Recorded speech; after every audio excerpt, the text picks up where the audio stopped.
Rise and shine, cappers, gamblers, punters, get your rest, slutes, but rise and shine, cappers. Afternoon baseball's afoot.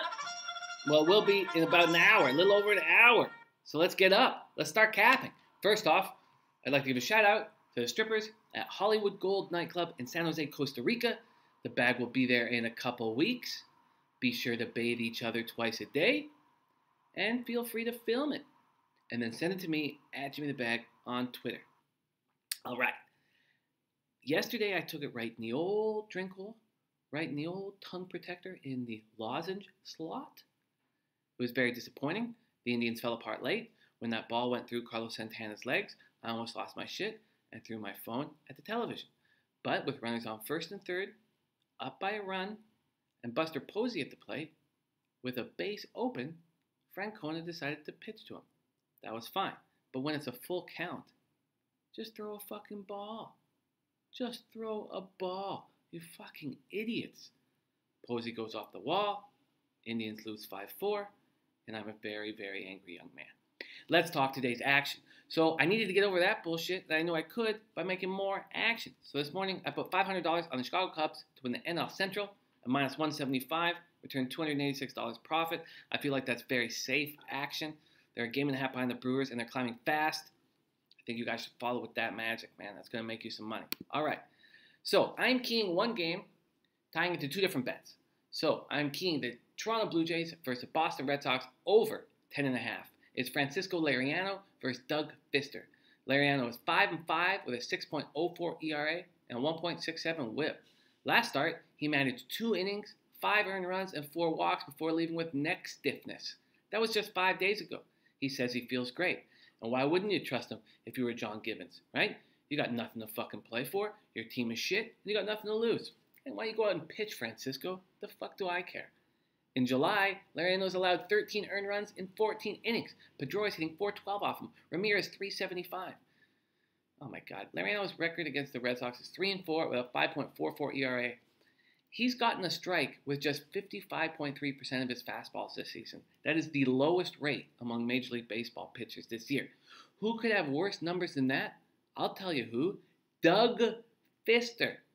Fister's 0-3 with a 6.75 ERA and 1.79 WHIP. In 17.1 innings this year, he's allowed 13 earned runs. I predict, sadly, that this will be his last start of his career because Eduardo Rodriguez will be back from the DL. Now, Doug, I won't tell your parents that this will be your last start of your career. I'll just keep that between you and I and the Bag's followers. Batista's hitting .412 off Fister. Donaldson, .667. Morales, .320 with 3 homers. So I'm tying it to 2 games, that action. I'm tying it to the Giants at home over the Padres and Giants versus Padres over 7 runs. It is Madison Bumgarner versus Yolis Chassin. This is the same matchup as 5 days ago. In that game, the Padres won 5-3, and Chassin and Bumgarner both left with no decisions with a 3-3 tie after 6. Bumgarner's 0-3 with a 3.18 ERA and a 1.03 WHIP. The Giants have lost all 5 of his starts this year, but for the first time all year, they have a good vibe in the dressing room. They just won 2 of 3 off the Indians. One was a walk-off. One was a 3-run rally in the 8th. They're feeling good about themselves. The exact opposite is happening in the Padres dugout. They may have hit rock bottom. They lost 18-4 to the Rockies yesterday and were outscored 36-17 in that series. Chassin, though, is pitching quite well. 8-7, 4.33 ERA, and 1.31 WHIP. 5 days ago against the Giants, he needed 58 pitches to get through the first 2 innings. Then he settled in for a quality start. He's posted a 2.68 ERA since the beginning of June. So, including last week, this will be the 3rd time these pitchers have faced their opponents. When that happens, I believe the advantage goes to the batters. They also faced these opponents 5 days ago. Again, advantage to the batters. And Bumgarner has not shown us he's a dominant pitcher of old. He is pitching at home, should do enough to get the Giants the victory, and Bumgarner's first victory of the year. So I have 2 $200 parlays. First one is $200, Boston, Toronto, over 10.5, and the Giants. I'm getting plus 181. I'm getting minus 110 on the over, and minus 210 on the Giants, equaling plus 181 for a $362 profit. Second one is Boston, Toronto, over 10.5. And then San Francisco, San Diego, over 7.